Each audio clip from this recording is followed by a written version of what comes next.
এদিকে দ্বিগুণ শক্তি নিয়ে দেশে আসছে শেখ হাসিনা। আজকে এই ফাইনাল খেলা দেখানোর ঘোষণা দিয়েছে আওয়ামী লীগ। কঠোর সতর্কবার্তা দিল সেনাবাহিনীর পক্ষ থেকে। এদিকে কঠিন বিপদে পড়েছে বিএনপি। চাঁদাবাজদের কোনোভাবেই ঠাঁই নেই বাংলাদেশে।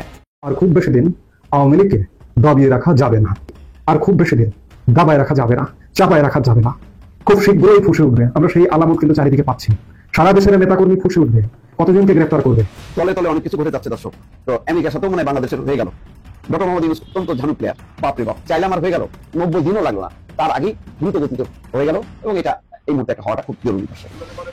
চাইনিজ মাই, চাইনিজ টেকনিক্যাল মাই বলে এটাকে। সেই চাইনিজ মাই দিয়ে না, বুঝছেন, মনটাকে না নরম করে ফেলেছে। মনে মনে ভাবে, ভাই এই কোন খেলোয়াড় রে ভাই, কার সাথে পাঙ্গা নিছি, আর পাঙ্গা নিবে না। মির্জাদের খবর আছে, ডক্টর পিনাকি ভট্টাচার্য খবর করে ছাড়বে।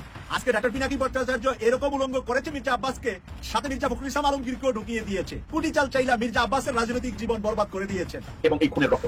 দর্শক, দেশ প্রবাস দূরে কিংবা কাছে বসে যারা আমাদের দেখছেন, আশা করি সবাই ভালো আছেন। দর্শক, এই মুহূর্তে পাওয়া খুবই গুরুত্বপূর্ণ এবং ইম্পর্টেন্ট একটি সংবাদ আপনারা দেখতে চলেছেন। তাই সবাইকে রিকোয়েস্ট করছি এবং অনুরোধ জানাচ্ছি সবাই একটু ভিন্নভাবে আজকের সংবাদটির দিকে খেয়াল করবেন। দর্শক, দ্বিগুণ শক্তি নিয়ে আওয়ামী লীগ ফেরার কথা বলছে এবং রীতিমতো আজকেই একটা ফাইনাল খেলার সিদ্ধান্ত নিয়েছে আওয়ামী লীগ গোপনে। যেই গোপন সংবাদটি বাংলাদেশের সবথেকে আলোচিত একজন সাংবাদিক, সবাই তাকে চিনে রাখবেন, তিনি কিন্তু ফাঁস করেছে। দর্শক, বাংলাদেশে উপদেষ্টা পদে যারা এখনো বসে আছেন তাদের মধ্য থেকে কিন্তু অনেকেই কিন্তু আওয়ামী লীগের দোসর যারা আছেন, আপনারা অনেকেই বলে থাকেন, তারাই কিন্তু এই কাজগুলো ঘটাতে পারে। দর্শক, দ্বিগুণ শক্তি নিয়ে শেখ হাসিনা যে ফিরবে তার জলজান্ত প্রমাণ আজকে আপনাদের সামনে তুলে ধরবো। তাই সবাইকে রিকোয়েস্ট করছি এবং অনুরোধ জানাচ্ছি সবাই একটু ভিন্নভাবে আজকের সংবাদটির দিকে খেয়াল করবেন। তো দর্শক, কথা নয়, চলুন বিস্তারিত আমরা তথ্যগুলো জেনে নিই। আশা করি সঙ্গেই থাকবে। দাবায় রাখা যাবে না, চাপায় রাখা যাবে না। খুব শীঘ্রই ফুসে উঠবে, আমরা সেই আলামত কিন্তু চারিদিকে পাচ্ছি। সারা দেশের নেতাকর্মী ফুসে উঠবে, কতজনকে গ্রেফতার করবে। গ্রেফতার করে তো পারবে না একটা সরকার, একটা রাজনৈতিক দল বা একটা সংঘবদ্ধ গোষ্ঠী যদি ঐক্যবদ্ধ হয়, কতজনকে গ্রেফতার করবেন। এখন এই জেলখানায় ধারণ ক্ষমতার অতিরিক্ত হয়ে গেছে। আমি এর আগেও বলেছি, আবারও বলছি, বাংলাদেশে 68 জেলখানায় মাত্র 42,500 বন্দী ধারণ ক্ষমতা আছে, কিন্তু সেই বন্দী 70,000-এর উপরে ঊর্ধ্বে চলে গেছে। যদিও বর্তমান এই যে সরকারটি, এই সরকারটি অনেক দাগী আসামিকে জামিন দিয়ে বের করে দিয়েছে, শীর্ষ সন্ত্রাসীকে জামিন দিয়ে বের করে দিয়েছে, জঙ্গিদের বের করে দিয়েছে। এই বের করে দেবার কারণটা হচ্ছে যে যারা আওয়ামী লীগপন্থী তাদেরকে গ্রেপ্তার করবে, কিন্তু গ্রেপ্তার করতে করতে ভরিয়ে ফেলেছে। এক অপারেশন ডেভিল হান্টে 30,000-এর উপরে আওয়ামী লীগের নেতাকর্মীকে গ্রেপ্তার করেছে। আর কত গ্রেপ্তার করবে? আর আসলে গ্রেপ্তার করবার মতো অবস্থা নেই। এই গ্রেপ্তার করতে করতে সর্বোচ্চ 1 লাখ ধারণ ক্ষমতার বেশি তো রাখা যাবে না। এখনই গাদাগাদি অবস্থা, তাহলে আরো 30,000 যদি যুক্ত হয় তাহলে তো ভয়াবহ অবস্থা হবে। সেই জায়গা থেকে আওয়ামী লীগ নেতাকর্মী আর হয়তো বসে থাকবে না। যদিও এখন পর্যন্ত কেন্দ্রীয় নেতৃত্বের কোনো দিক নির্দেশনা নেই, যদিও আওয়ামী লীগ প্রধান শেখ হাসিনা একটা ঘোষণা দিয়েছেন, বলেছেন যে কোনো নেতৃত্বের প্রয়োজন নেই, যে যেখানে তোমরা আছো সে সেখানকারই নেতা, সেখানকারই নেতৃত্ব। কিন্তু তারপরেও বলবো যে আওয়ামী লীগ নেতৃত্বকে বলবো, আওয়ামী লীগ প্রধান শেখ হাসিনাকে বলবো যে অন্ততপক্ষে বাংলাদেশে এই যে নেতাকর্মীরা খানিকটা হতাশায় নিমজ্জিত, সঠিক দিক নির্দেশনা আসলে তাদের মধ্যে নেই।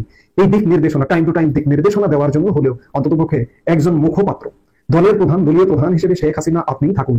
কারণ আপনার নেতৃত্বের বাইরে বাংলাদেশ আওয়ামী লীগ এখনো এবং আগামী কত বছরে যে মাইন্ডসেটটা গড়ে তুলতে পারবে যে শেখ হাসিনা ছাড়া আওয়ামী লীগ, এটি এখনো পর্যন্ত ভাববার কোনো অবকাশ নেই। এটি অবাস্তব ভাবনা। আপনি আপনার নেতৃত্বেই থাকুন, আপনি বিদেশ থেকে নির্দেশনা দিন। বিদেশ থেকে রাজনৈতিক দল বাংলাদেশে পরিচালিত হচ্ছে, যেমন বিএনপি বিদেশ থেকে সম্পূর্ণ বিদেশি নির্দেশনায় পরিচালিত হয়। সেই জায়গায় বাংলাদেশের আওয়ামী লীগ আপনি বিদেশ থেকে পরিচালনা করতে পারবেন। সেই জায়গায় অন্ততপক্ষে একজন মুখপাত্র দিলেন, তাকে গ্রেপ্তার করলো। আরো 5 জন বিকল্প রেডি রাখুন। তার অনুপস্থিতিতে একজন যাকে দিলেন, তার অনুপস্থিতিতে 2 নম্বরের দায়িত্ব পালন করবে, 2 নম্বরের অনুপস্থিতিতে 3 নম্বর দায়িত্ব পালন করবে, 3 নম্বরের অনুপস্থিতিতে 4, 4-এর অনুপস্থিতিতে 5, আবার 5 জন অনুপস্থিত হয়ে গেল, আবার 5 জনের প্যানেল করুন। এইভাবে অন্ততপক্ষে আওয়ামী লীগকে বাঁচিয়ে রাখবার ব্যবস্থা করুন। আর বাঁচিয়ে রাখবেন অবশ্যই, কিন্তু সারা দেশের নেতাকর্মীকে আর হয়তো দাবিয়ে রাখা যাবে না। খুব শীঘ্রই ফুসে উঠবে, বেরিয়ে পড়বে। সেই আলামত আমরা বিভিন্নভাবে দেখতে পাচ্ছি। ঢাকা মহানগর দক্ষিণে ঝটিকা মিছিল হয়েছে, এটি শুধু একটি নয়, ঢাকায় বিভিন্ন সময় এই গত 7-8 মাসে কিন্তু মিছিল হয়েছে। বাংলাদেশের বিভিন্ন প্রান্তে কিন্তু মিছিল হয়েছে, মিছিল হচ্ছে প্রতিনিয়ত। আমি যে মুহূর্তে কথা বলছি, খোঁজ নিয়ে দেখুন, এই মুহূর্তে কোনো না কোনো অঞ্চলে আওয়ামী লীগ নেতাকর্মী ফুসে উঠেছে। কাজে এই যে বর্তমান সরকার যে দমন পীড়ন করছে, খুব বেশি দিন দমন পীড়ন করে দাবায় রাখতে পারবে না, দাবায় রাখা যাবে না। আওয়ামী লীগ তো হঠাৎ করে উড়ে এসে জুড়ে বসা একটি দল নয়। আওয়ামী লীগের ইতিহাস স্বাধীনতা মুক্তিযুদ্ধের ইতিহাস। আওয়ামী লীগ আমাদেরকে নেতৃত্ব দিয়ে, বাংলাদেশের মুক্তিযুদ্ধে নেতৃত্ব দিয়ে আমাদের স্বাধীনতা এনে দিয়েছে। সেই দলটিকে কেউ যদি মনে করে যে হারিয়ে দেবে, সেই দলটি বিলুপ্ত হয়ে যাবে, এটা কিন্তু হবে না। দর্শক, সত্যি একটা অবিশ্বাস্য ঘটনা, অবিশ্বাস্য খবর। এই প্রথমবারের মতন বাংলাদেশ 300 কোটি ডলার রেমিটেন্সের মাইল ফলক স্পর্শ করলো। 3 বিলিয়ন মার্কিন ডলার, যা বাংলাদেশের ইতিহাসে কখনো ঘটেনি। শেখ হাসিনার 15 বছরে এত উন্নয়ন, এত জোয়ার না হয়নি, বরং শেষের দিকে নিচের দিকে ডাউন।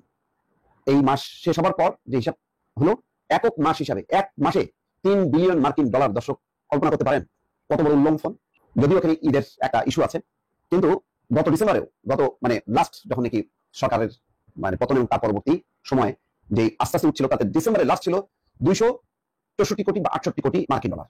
এবার 300 কোটি ডলার অতিক্রম করছে। ঈদের 6 দিন বাকি থাকতে যে হিসাব ছিল বন্ধ হয়ে গেল, তখন 294 কোটি মার্কিন ডলার ছিল। আজকে ব্যাংক খোলার পর বাকি 6 দিনের হিসাব করে দেখা গেল এই 6 দিনে চলে আসছে প্রায় 10 কোটি মার্কিন ডলার। তার মানে 296 সঙ্গে 10 যুক্ত করার পরে 300 কোটি মার্কিন ডলার পার হলো। তার মানে 3 বিলিয়ন ডলার প্লাস যে রেমিটেন্সের মাইল ফলক, এটা নজিরবিহীন অকল্পনীয় ঘটনা। এবং বুঝতে পারছেন যে এই ধারার কাছাকাছি, যদিও এর পরবর্তী সময় এই প্রতি মাসে মাসে থাকবে না 300 কোটি মার্কিন ডলার প্রবাসীদের পাঠানো রেমিটেন্স, কিন্তু কাছাকাছি অবস্থাও যদি থাকে 250 কোটি মার্কিন ডলারেও যদি রাখা যায়, তাহলে বুঝতে পারবেন যে ওই IMF এর চুলকানি, বিশ্ব ব্যাংকের হুমড়িতম্বি কোনো কিছু লাগবে না। আমরা এই যেহেতু এখন ব্যয় অনেক কমছে বুঝতে পারছেন না, 7-8 জন নিয়ে ডক্টর মোহাম্মদ ইউনূস ব্যাংককে যায়, যে সমস্ত রাষ্ট্রপ্রধান সরকার প্রধানদের সাথে মিটিং করে, এবং যেদিন শুরু সেদিন যায় আর যেদিন শেষ সেদিন চলে আসে, 2 রাত, তার মধ্যে অসংখ্য মিটিং। তারপরে এমনি স্বাক্ষর, 5,000 টাকা ফেরত আনার। শ্রীলঙ্কারও বলছে যে 1 বিলিয়ন প্লাস কিন্তু তোমাদের দেশে গেছিল, সেটাও আমার দেশে নিয়ে আসার ব্যবস্থা করো। শ্রীলঙ্কার প্রধানমন্ত্রী কথা দিচ্ছে যে হ্যাঁ চেষ্টা করবে।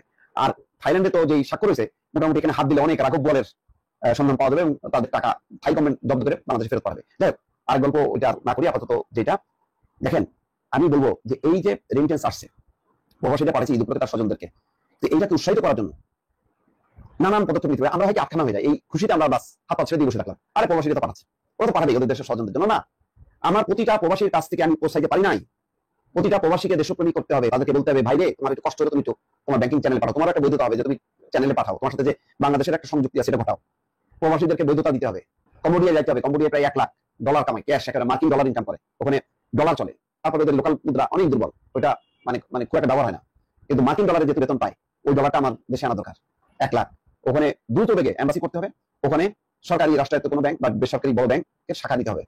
2-3টা শাখা যদি নেওয়া যায়, আলহামদুলিল্লাহ প্রচুর আসবে। এইভাবে প্রতিটা দেশ গরিব করে যেখানে যেখানে বাংলাদেশি আছে সেই সব জায়গায় এজেন্ট দিয়ে একটা ভিন্ন ভাবে যদি আমরা ড্রাইভ দিই, একেবারে আধা জল খেয়ে, তাইলে আর ওই IMF এর দিকে তাকাতে থাকতে হবে না। টাকা যখন IMF একদিকে দেবে আরেকদিকে বলবে এটা করো এটা করো করতে যেতে ভাই জান তো শেষ হয়ে যাবে। ওদের সাথে তাল মিলাই পারবো না, আমরা আমাদের সঙ্গে তাল মিলাই। আমাদের ফরেন রিজার্ভ দরকার, আমাদের ডলারের যেই উল্লঙ্ঘন সেটা কমানো দরকার। এই জন্য আমাদের যত রিজার্ভ আসতে থাকবে, অর্থাৎ ডলার যত যুক্ত থাকবে দেশে, সেই উত্তেজনা কমে যাবে, দ্রব্যমূল্যের দাম কমবে। সেই কাজটা এখন আমাদের করা দরকার। 24 ঘন্টার মধ্যে বিএনপির পাপিয়া এবং হারুনকে বহিষ্কার করা উচিত বলে আমি মনে করি। বাংলাদেশের অন্যতম একটি সেরা দল বাংলাদেশ জাতীয়তাবাদী দলের নামে চাঁপাইনবাবগঞ্জে সমাবেশ করে সেই সমাবেশে হারুন এবং পাপিয়া বক্তব্য রেখে যে ধৃষ্টতা প্রদর্শন করেছে, সেটা বাংলাদেশের আলেম সমাজ মেনে নিতে পারে না। বাংলাদেশের একজন সাধারণ নাগরিক রাজনীতি করতে পারে, বাংলাদেশের একজন রিকশাওয়ালা ভ্যানওয়ালা রাজনীতি করতে পারে, বাংলাদেশের একজন শাক বিক্রেতা, মাছ বিক্রেতা, গরুর বিক্রেতা, তারা রাজনীতি নিয়ে কথা বলতে পারে, ভোট দিতে পারে, ভোটের দাওয়াত দিতে পারে। কিন্তু হারুন পাপিয়াদের মন্তব্য অনুযায়ী বাংলাদেশের কোনো আলেম, বাংলাদেশের কোনো ইমাম, বাংলাদেশের কোনো কারি, বাংলাদেশের যারা ইসলামিক স্কলার, তারা নাকি কারোর জন্য ভোট চাইতে পারবে না, ভোটের জন্য তারা নাকি লড়াই করতে পারবে না। বাংলাদেশ আলেম প্রিয় বাংলাদেশ, বাংলাদেশ মসজিদের শহরের বাংলাদেশ, সেই বাংলাদেশে বিএনপির নাম করে তারা যদি আজকের আলেমদেরকে ভোট দান, ভোট প্রদান এবং ভোটের জন্য ভোট চাওয়া থেকে বিরত রাখতে চায়, তাহলে আমরা কোন বাংলাদেশে বসবাস করছি সেটা আপনাদের কাছে প্রশ্ন। একই কাজ আওয়ামী লীগ করেছে। বিগত দিনে আওয়ামী লীগের সময় তাফসীর মাহফিলগুলোতে 144 ধারা জারি করা হতো। বিগত সময় মাহফিলগুলোতে স্টেজে মঞ্চের সামনে থেকে আলোচনা চলা অবস্থায় মাইক কেড়ে নেওয়া হতো, মাউথ কেড়ে নেওয়া হতো। বিগত সময় আলেম ওলামা মাহফিলে যাওয়ার পথে তাদের গাড়ি ভাঙচুর করা হতো। আজকে ঠিক একই উপায় পাপিয়া, হারুন সহ বেশ কিছু লোক এখন বিদেশিদের এজেন্ডা বাস্তবায়নকারী হিসেবে রাজপথে নেমেছে আলেমদের বিরুদ্ধে, ইসলামের বিরুদ্ধে, ধর্মের পক্ষের যে সকল মানুষ তাদের বিরুদ্ধে। একজন আলেম, তিনি তো আলেম, সে আলেমের জায়গায় থাকবে, তার ইমামতের জায়গায় ইমামতের জায়গায়। তাই বলে তিনি কি কোনো পক্ষ কিংবা বিপক্ষ নিয়ে ওয়াজ মাহফিল কিংবা তার ভোটাধিকার প্রয়োগ করা কিংবা ভোটের জন্য তিনি মাঠে ময়দানে মানুষের কাছে আহ্বান করতে পারবেন না? তিনি তো আলেম ঠিক আছেন, কিন্তু তিনি তো জন্মগতভাবে বাংলাদেশের নাগরিক। তার তো ভোট দেওয়ার অধিকার আছে, ভোট চাওয়ার অধিকার আছে, ভোটের পক্ষে বিপক্ষে মন্তব্য করার অধিকার আছে। এটা আলেম হোক আর রিকশাওয়ালা হোক, প্রত্যেকের সেই অধিকার আছে। তাহলে হারুন এবং পাপিয়ারা কি কারণে এই মন্তব্য করছে এবং রাজপথে নেমেছে, এটা এখন সরকারকে খতিয়ে দেখা উচিত। আমি মনে করি এটা রাষ্ট্রদ্রোহিতার শামিল। রাষ্ট্রের প্রত্যেকটি নাগরিকের স্বাধীন মন্তব্য কিংবা গন্তব্য রয়েছে, কিন্তু একমাত্র ইসলাম কিংবা ধর্মভিত্তিক মানুষদের সেখানে কটূক্তি করা হয়। কত বড় দুঃসাহস! তিনি বলছেন যে আলেমরা ইমামতি করবে, যে আলেমরা মসজিদে নামাজ পড়াবে, তারা যদি রাজনীতি করে তাদের পিছনে নামাজ পড়া জায়েজ কিনা সেটা খতিয়ে দেখতে বলছেন কে? পাপিয়া। ওরে বাপরে বাপ, কত বড় মুফতি সাহেব পাপিয়া! তিনি বলছেন আলেমের পিছনে নামাজ হবে কিনা খতিয়ে দেখতে হবে। এই একই আচরণ আওয়ামী লীগ করেছিল। তারা জানাজার নামাজ নিজেরা শুরু করে দিয়েছিল, তারা কোরবানির চামড়া নিজেরা নিজেদের বাসা বাড়িতে রেখে দিয়েছিল, কওমি মাদ্রাসায় দেয় নাই। আর আজকের আপনার দশাও তাই হয়েছে, আপনিও সেই একই কাজ শুরু করেছেন।